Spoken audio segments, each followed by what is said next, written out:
অবশেষে পদত্যাগ করলেন তথ্য প্রতিমন্ত্রী মুরাদ হাসান। আজই তিনি পদত্যাগ করেছেন। আজ ইমেইলের মাধ্যমে তার পদত্যাগের নোটিশ জমা করেছেন, তবে দপ্তরে যাননি নিজে।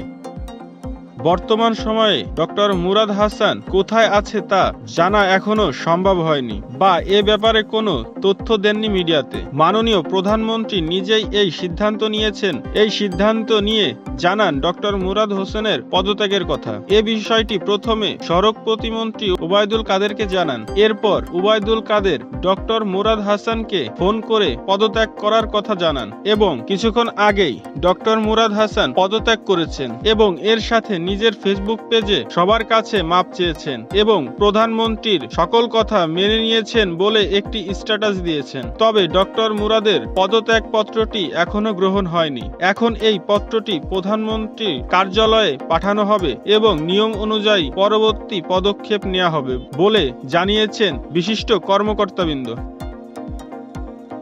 ডক্টর মুরাদ হাসান এর সকল আপডেট পেতে চ্যানেলটি সাবস্ক্রাইব করে সাথেই থাকুন। সবাইকে ধন্যবাদ।